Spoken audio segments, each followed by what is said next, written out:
It seems like years that we've been waiting for a good gaming client in Linux. We've used ugly software managers, emulators, and in the end we just ended up whining about it. See what I did there? So it is my very good pleasure to give you my review of Steam on Linux, and of course I have to say it's in beta, so the Valve gods won't strike me down, but let's see if what they have so far impresses us. Let's find out after the...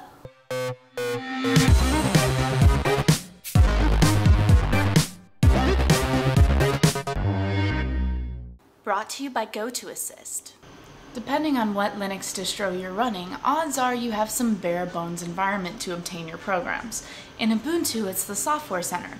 There's no real customizations or settings for games, and you're hardly socially connected. But hey look, there's 744 games and a handy buying process. This is an okay interface, but most other package managers are even less intuitive. Flash forward to the new Linux Steam and it's definitely easy on the eyes. You still have access to all the features you would with non-Linux Steam, and it's hard to really tell the difference between the interfaces. This is a good thing. The downside is there seems to be only 60-some games right now, but it's not even out of beta yet. Also, I'm not seeing any discounts on these titles at all, which if you've ever used Steam before, they're known for their sales, so I hope that'll change. In the meantime, we can help developers continue to make great games for Linux with Steam Greenlight, where there's an upwards of 200 Linux titles for us to vote on, toss ideas around, and encourage indie companies that we Linux gamers are pretty damn hardcore. Oh, and there's also a really nifty add to cart feature and checkout where you can use PayPal or any credit card or your Steam wallet. Beware though, there's no continual delineation between what games are for Linux and what aren't. See, I just clicked a game that I assume was for me because it was pictured, but you really have to scroll down and double check what it supports, so you're not buying games you don't have operating systems for. And yes, it's beta, but there's also known issues with some games that are meant for Linux, but just don't work right now. Have no fear, there's huge support for any error messages you might receive, and the Valve team is on it like butter on toast as far as responding to our concerns, like what you're seeing now. Now to my favorite part about Steam, personalization and customization, and words with tons of syllables. Seriously though, check this out. Look at all those features that you have. You can go to the forum, enable automatic updates, which I'll get into later. You can decide where your files are located, clear the cache, repair it, put it on the cloud, even opt into a beta within a beta. How cool is that? So Steam will update itself, your games will automatically update, and you can check to see if your video card needs the latest and greatest drivers. I was really surprised though when Steam recognized that I needed something from the libraries and walked me through on how to get it. Purely epic.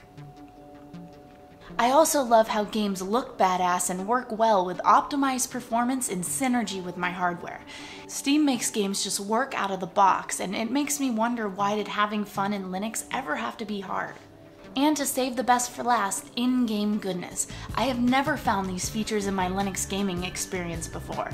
It's a heads-up display to see your achievements, check out your friends' profiles, even chat with them. Oh, speaking of chat, I tested out voice chat also and it works beautifully. You can also take screenshots and go to the community hub, so say you want to talk about Linux on Team Fortress, well, you can do that.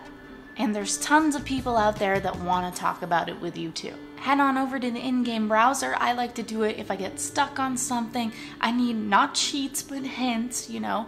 Or you could just look for whatever you want. And with Steam for Linux, you can really do whatever you feel like. Robust in-game mode, numerous settings available, automatic updates for the games, the client itself, and even your video cards. Is Steam really one client to rule them all, one to find them, one client to bring them all and in the darkness bind them?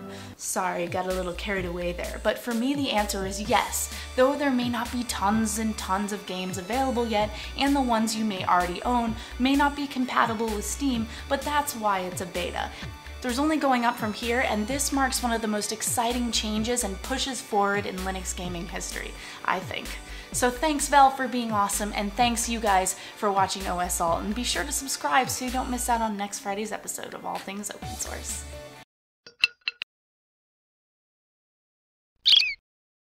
What's your New Year's resolution? Some of the top promises we make to ourselves are to manage stress easier and spend more time with loved ones.